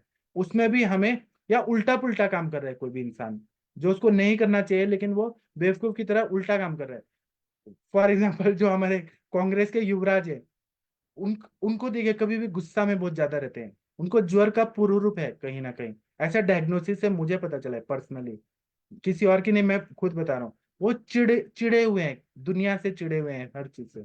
उनको अगर जोरग ने दवाइयां दिया, लंघन कराया, उनका माइंड फ्रेश होगा और पॉजिटिव थिंकिंग होगी। ऐसे ही जो लोग बहुत ज्यादा एबनॉर्मल बिहेवियर करते हैं ना, उनका मन का संताप है, ये हमें सोच के विचार करना चाहिए। और आयुर्वेद बोलता है कि धातु साम्यता करना, यही हमारा चिकित्सा है, धातुओं को साम्य अवस्था में लाना। तो जब हम लोग काम, क्रोध, भय, ईर्ष्या, द्वेष, इसकी चिकित्सा आयुर्वेद में डायरेक्टली नहीं बताई है, लेकिन और इसके लिए हम आध्यात्मिक गुरु लोगों के पास जाते हैं। जैसे कि संत कबीर के आश्रम में कोई गया, वहां से ओशो आश्रम में कोई गया, अंग्रेज लोग भी आते हैं भाग भाग के, या इस्कॉन टेम्पल में कोई जाता है कि हमारा काम, क्रोध, भय ये सब दूर हो, आत्मा को शांति मिले।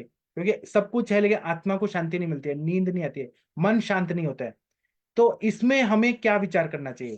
तो हमें, हम लोग मानस मित्र गुटिका ये सब करते हैं, लेकिन अगर हम लोग मन पे काम करने वाली दवाइयां दें, साधक पित्त पे काम करने वाली दवाइयां दें, हृदय पे काम करने वाली दवाइयां दें, रस पाचक दें, जो रसवस स्त्रोतस को पूरा कंट्रोल करता है, पूरा बैलेंस करता है, रस पाचक पटोल इंद्र कुटकी दें, बहुत अच्छा फायदा होगा।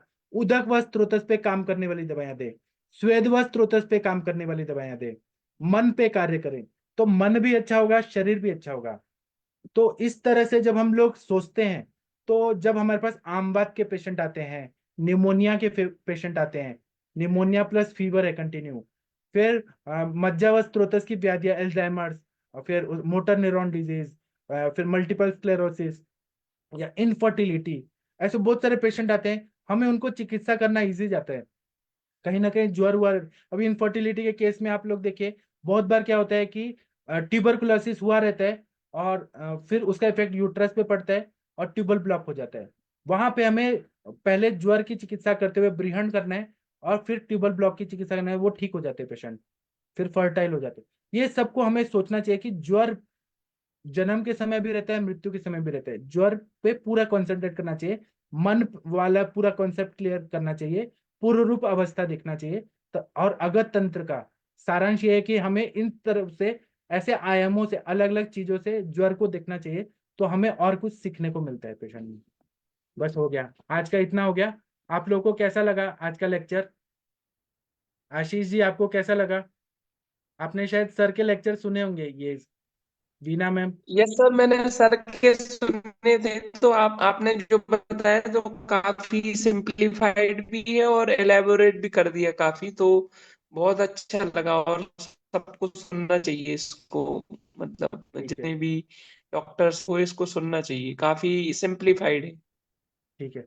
तो अभी हम कल फिर मिलेंगे। सर का जो दूसरा पार्ट का जो लेक्चर है उसको और सिंप्लीफाई करके कल बताने का कोशिश करूंगा, और मैं कोशिश करूंगा कि मैं एग्जाम्पल देके आप लोगों को और इजी वे में बताऊं।